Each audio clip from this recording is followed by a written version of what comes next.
2 ஆண்ட பரம்பரைகள்ல ஒரு ஆண்ட பரம்பரையான மும்பை இந்தியன்ஸ் ஸ்குவாட சொல்றாமாப்ல. Suryakumar Yadav, Rohit Sharma, Tilak Varma, Bevon Jacobs, Ryan Rickelton, Robin Minz, Krishnan Shrijith, Hardik Pandya, Naman Dhir, Raj Bawa, Vignesh Puthur, Will Jacks, Mitchell Santner, Jasprit Bumrah, Arjun Tendulkar, Ashwani Kumar, Allah Ghazanfar, Reece Topley, Lizaad Williams, Karn Sharma, Trent Boult, Deepak Chahar, Satyanarayana Raju. Okay, first playing 11க்குள்ள போறதுக்கு முன்னாடி ஃபர்ஸ்ட் நாள் மிச்சர் தின்னாங்கன்னு எல்லாரும் கலாய்க்கும் போதே தெரியும் 2வது நாள் சம்பவம் பண்றதுக்கு தான் அவங்க வெயிட் பண்றாங்கன்னு. அந்த வகையில நல்ல ஸ்குவாட பில்ட் பண்ணியிருக்காங்க. அதுக்கு வாழ்த்துக்கள் மாப்பிள்ள. இல்ல இது வஞ்ச புகழ்ச்சினே இல்ல வாழ்த்துக்கள், வஞ்ச புகழ்ச்சியில இல்ல, உண்மையாலுமே வாழ்த்துக்கள். பிளேயிங் 11 சொல்லிடுறோம். Rohit Sharma, Will Jacks, Tilak Varma, Suryakumar Yadav, Naman Dhir, Hardik Pandya, Robin Minz, Mitchell Santner, Deepak Chahar, Trent Boult, Jasprit Bumrah, இம்பாக்ட்ல அல்லா கசன்பர். இதுதான் அவங்களோட பிளேயிங் 11 மேக்சிமம் இருக்கும் இல்லையா?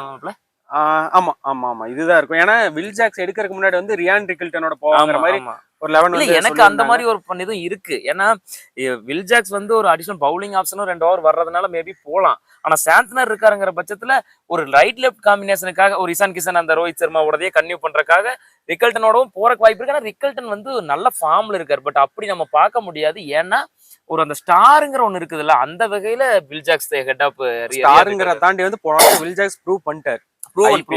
ப்ரூவன் ஸ்டார் தான். ரியான் ரிக்கில்டன் வந்து இன்னும் என்ன பண்ணுவாருன்னு தெரியல. ரியான் இன்னொன்னு பாத்துங்க, வில் ஜாக்ஸ் எடுத்துட்டு போயிட்டு ஆர்சிபி ஓனர்கிட்ட கை கொடுத்துட்டு வரும்போதே கண்டிப்பா ஒரு பிளேயிங் 11க்குள்ள வந்துருவாருன்னு தெரியும். ஏன்னா அத்தனை பண்ணி அவ்வளோ இதா போயிட்டு எடுத்துட்டு அவரை பெஞ்சில் கண்டிப்பா உட்கார மாட்டாங்க. அப்படின்னு ரோஹித் சர்மா, வில் ஜாக்ஸ் ஒரு ஓப்பனிங் பார்த்தலாம். Rohit Sharma, Will Jacks. ரோஹித் சர்மா வந்து ஒரு மும்பை இந்தியன்ஸுக்கு பயங்கரமான ஓப்பனர்லாம் கிடையாது. அவர் வந்து டிஃப்ரெண்ட் பிளேயர் இன் ப்ளூ, அந்த ப்ளூ, அதாவது Indian blue, different player in Mumbai blue. ஆனா இந்த வருஷம் T20 குவிட் பண்ணதுக்கு அப்புறம் ஆடுற வருஷம். ஸோ இந்த தடவை எனக்கு தெரிஞ்ச IPL ரோஹித் சர்மா 2.0 பாக்குறதுக்கு வாய்ப்பு இருக்குன்னு தோணுது. பார்ப்போம். அப்படி அவர் செகண்ட் பீரியட் அவரோட இப்போ போல ஆடிக்கிட்டு இருக்கிற மாதிரி செகண்ட் பீரியட்ல ஆடினா கூட Will Jacks will take over. அங்க இது தப்பிச்சு ஒருத்தனுக்கு இது போட்டீங்கன்னா அடுத்து வந்து திலக் வர்மா ஃபார்ம்ல இருக்கான். திலக் வர்மா இந்த கடைசி 2 மேட்ச்க்கு முன்னாடி பாத்தீங்கன்னா திலக் வர்மாவை 8 கோடிக்கு ரிட்டைன் பண்ணாங்க. அது கம்முன்னு வதீரா பண்ணிருக்கலாம். அந்த மாதிரிலாம் நிறைய டாக்ஸ் வந்துட்டு திலக் வர்மா ஏன்டா பண்ணாங்கன்னு கடைசி 2 மேட்ச்ல ப்ரூவ் பண்ணிட்டாரு.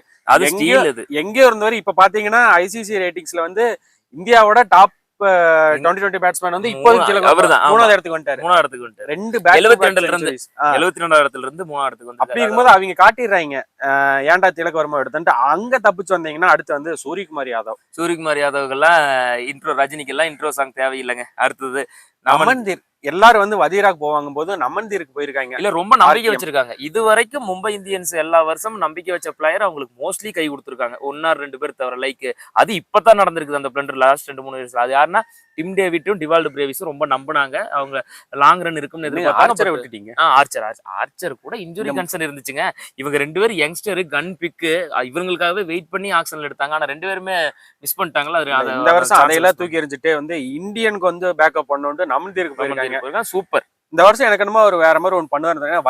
வதீராங்கிறது இப்ப எல்லாருமே வதீரா எதிர்பார்த்துட்டு இருக்கும்போது நமன்தீருக்கு போறாங்க. என்ன இவங்க இப்படி பண்ணிட்டு இருக்காங்கன்னு தோணுது. எனக்கு என்னமோ சம்திங் ஏதோ சரக்கு இருக்கிறனாலதான் வந்து கண்டிப்பா நல்ல பொட்டன்ஷியல் உள்ள பிளேயர். அதுக்கப்புறம் பாண்டியா போன வருஷம் எல்லாருமே பூ பண்ணாங்க.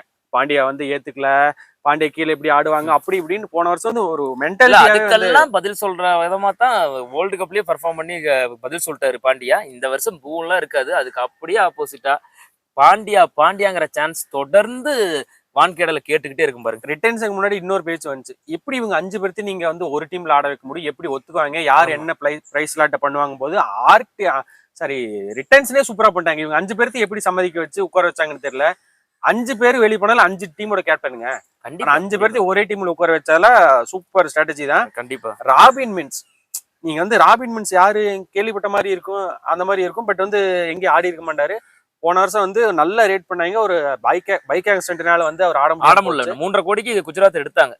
இவரை தனியா வந்து யூகேக்கு வந்து எடுத்துட்டு போயிட்டு அங்க தனியா கோச்சிங் எல்லாம் கொடுத்து டைல்ஸ் எல்லாம் பார்த்து இவர் எடுத்துட்டு வந்திருக்காங்க. சாண்ட்னர் எனக்கு இல்ல ரொம்ப ஒரு நிமிஷம் சாந்தனருக்கு போறதுக்கு முன்னாடி ராபின் மிட்ஸ் ஒன்னு சொல்லணும். அதாவது அந்த பொல்லாடுங்கிற அந்த இடத்த ரீப்ளேஸ் பண்றதுக்கு ஆள் தேடிக்கிட்டே இருக்கீங்கல்ல, அதுக்கு ராபின் மிட்ஸ பாக்குறாங்களோ மும்பைன்னு தோணுது. ஏன்னா ஆம் அப்படி ஒரு ஹிட்ரா அவர் வந்து ஜார்க்கண்டோட கிறிஸ் கெயில்னு சொல்லுவாங்களாம். அவர் அந்த அளவுக்கு நேம் எல்லாம் இருக்கக்கூடிய ஆமாங்க. ஆளு. ரீசெண்டா அந்த அவரோட எடுத்ததுக்கு அப்புறம் போய் நான் வீடியோஸ்லாம் ரேண்டமா பார்த்தேன். வேற மாரி காட்டியிருக்காரு. நல்லா ஆடி இருக்காரு. அப்புறம் மிச்சல் சாண்டர் எனக்கு ரொம்ப ரொம்ப ரொம்ப ரொம்ப பிடிச்ச பிளேயர். கன் பிக் இவர் வந்து எல்லா டீம்லயும் எடுத்துக்குவாங்க. பட் வந்து அந்த பிளேயிங் 11 காம்பினேஷன்ல உட்கார வைக்க முடியாதனால வந்து இவர் வெளியவே தான் இல்ல பெஞ்ச் அவ ஏன் அப்படி எல்லா டீம்லாம் சொல்றீங்க? இவ்வளவு வருஷமா அவரோட கெரியரையே வேஸ்ட் பண்ணது நாங்க தான். அது ஓப்பனாவே சொல்லலாம். ஏன்னா சென்னை தான் உண்மையாலுமே உண்மையாலுமே 9 வேற எந்த 9 டீம்ல இருந்தாலும் பிளேயிங் 11 மேக் பண்ற ஒரு பிளேயரை பெஞ்ச் பண்ணது பெரிய கிரைம் சென்னைக்கு. ஃபைனலி அதாவது என்னன்னா இப்போ ஒரு சேப்பாக்ல சென்னை கூட ஆடும்போது அஸ் சென்னை ஃபேனா எனக்கு பயங்கர ஃபீல் தான். ஏன்னா அவர் பயங்கரமா எஃபெக்டிவா இருப்பார், நம்மளுக்கு எதிராக பண்ணிடுவாரேன்னு ஒரு வருத்தம் இருந்தாலும் சாந்தனர் ஒரு பிளேயர் ஒரு டீமுக்கு, அது ஒரு டீமுக்கு இல்லாம கன் டீமுக்கு போய் பிளேயிங் லெவல்ல ஆடுறாருங்கிறது ஹாப்பி ஃபார் சாந்தனர். இல்ல ரைவல்ஸ்னே சொல்லிருங்க. ஏன் அப்படி சுத்திக்கிட்டு வர்றீங்க? கண்டிப்பா கண்டிப்பா பாத்துக்கோ, நூர் அகமது தான் சாந்தனர். அப்புறம் தீபக் சார் காயம் மட்டும் இல்லைன்னா அன்னைக்கு தெரியும் அவரோடது. கண்டிப்பா கண்டிப்பா கண்டிப்பா ஒரு ஓப்பனிங்ல கிட்டத்தட்ட ஏங்க, அதாவது இதுல உங்ககிட்ட 2 பேர் நாங்க எடுத்துட்டு வந்திருக்கோம்ல. ஆமா ஆமா சாண்டனரையும் தீபக்கையும். தீபக் சகாரையும். ஓகே. அது மட்டும் இல்லாம தீபக் சகாரும் ட்ரெண்ட் போல்ட்டும் தான் கடைசி 3 வருஷத்துல 5 வருஷத்துலயும் பவர் பிளேல 59 விக்கெட் இவர் போல்ட், 57 விக்கெட் தீபக் சகார். 2 2 பேர்த்தையுமே எடுத்திருக்காங்க. தூக்கிட்டு வந்திருக்காங்க. சோ 6 ஓவர் பவர் பிளேக்கு பக்கா. போல்ட் வந்து ஆளெல்லாம் 12.5 கோடிக்கு போய் எடுத்தாங்க. ஸ்டார்க் வந்து அதை விட கம்மி. பட் வந்து இவங்க போல்ட் தான் வேணும்ட்டு போல்ட்டுக்கு போய் எடுத்தாங்க. பும்ராங்க நீங்க சொன்ன அப்படியே பும்ராவை எல்லாம் அது வந்து சூர்யாவுக்கு கூட பொருந்துமா நம்ம தெரியாது. பும்ராவை பத்தி எல்லாம் பேசிட்டோம்னா அது மிகப்பெரிய அது கிரைம் ஆயிருங்க. அதுவும் பும்ரானாலே ஒரு அவர் ஃபார்ம் அவுட்டே ஆனது இல்ல. ஆனா இப்ப அவர் இருக்கிற ஃபார்ம் பந்தெல்லாம் போட தேவையில்லை, பால கையில வாங்கினாலே விக்கெட்டுங்க. அல்லா கசன்ஃபர் இம்பாக்ட் பிளேயர். என்னடா புதுசா இருக்கான் யாருன்னே தெரியல. நாங்களும் அப்படிதான் எடுத்ததுக்கு அப்புறம் யாருன்னு போயிட்டு நல்லா பேரு கேள்விப்பட்டிருக்கேன். பட் என்ன இல்ல பண்ணிருக்காங்க நான் கேள்விப்பட்டிருக்கேன். வேணா வேற லீக்ஸ் ஃபாலோ பண்றதுனால நான் கேள்விப்பட்டிருக்கிறேன் மாப்ள. கன் பிக் என்னன்னா சோஃபார் பர்ஃபார்மன்ஸை வச்சு கன் பிக்னு சொல்லலாம். ஒரு ஆஃப் ஸ்பின்னர், கேண்டி பேட்டர், ஒரு ஆல்ரவுண்டர் மாதிரி ஒரு ரோல் பண்ணக்கூடியவர். கண்டிப்பா இம்பாக்டா வருவாருன்னு நாங்க எதிர்பார்க்கிறோம். பட் இம்பாக்டா வர்றதை விட ஒரு பேட்டிங்குமே ஆடுவாரு. பட் வேற யாரும் ரீப்ளேஸ் பண்ண முடியாது. மேபி போல்ட் அந்த மாதிரி யாரும் ரீப்ளேஸ் பண்ணலாம். ஏன்னா போல்ட் எல்லாம் பேட்டிங் ஆடுறதுக்கு பவுலிங் மட்டும் போடலாம். ஆனா அவர் கன் ஃபீல்டர். ஸோ எப்படி சொல்றது, பிளேயிங் லெவனுக்கே நிறைய பேர் போராடிக்கிட்டு இருக்கும்போது யாரடா உள்ள வைக்கிறதுன்னு போராடுவாங்கன்னு நினைக்கிறேன் மும்பை. வருஷம் வந்து இந்த வருஷமா இருந்துராதான்ட்டு நாங்களும் பார்ப்போம். இந்த வருஷம் எனக்கு என்னமோ ஒரு ஒரு இன்சைட் ஃபீலிங் தோணுது. இந்த வருஷம் எங்களுக்கான வருஷமா தான் இருக்கும்ட்டு. இந்த வருஷம் வந்து கப் அடிச்சுட்டு ஆண்ட பரம்பரைன்னு நிரூபிச்சிருங்க. ஏன்னா 4 வருஷமா படுத்து கிடக்கிற ஆண்ட பரம்பரை இந்த வருஷமாவது எந்திரிக்குமான்னு பார்ப்போம். அப்படி எந்திரிக்கிறதுக்கு ரோஹித் சர்மாவுக்கு, ஏன்னா ரோஹித் சர்மா கேப்டனா இல்லையான்னு யோசிக்கிறீங்களா? அவரோட எண்ட் ஆஃப் த கெரியர் இருக்காரு. ஸோ ரோஹித் சர்மாவுக்கு வாழ்த்துக்கள். பாண்டியா மும்பை இந்தியன் ஜெர்சியில கப்படிக்கிறத பார்க்கறதுக்கு உண்மையாலுமே நிறைய பேர் வெயிட்டிங். அதில் நானும் ஒரு ஆள் வெயிட்டிங். சென்னை ஃபைனல் வராத பட்சத்துல எங்களை தாண்டி முடிஞ்சா அதை தொட்டு போடுறாங்கிற மாதிரி சென்னையை தாண்டி கப்பை அடிக்க முடிஞ்சா அதுக்கு வாழ்த்துக்கள் மும்பை இந்தியன்ஸ். இல்ல எங்களுக்கு அது புதுசு இல்ல. பட் இருந்தாலும் நாங்க அடிச்சுட்டு அப்புறம் பேசுறோம். வாழ்த்துக்கள் வாழ்த்துக்கள்.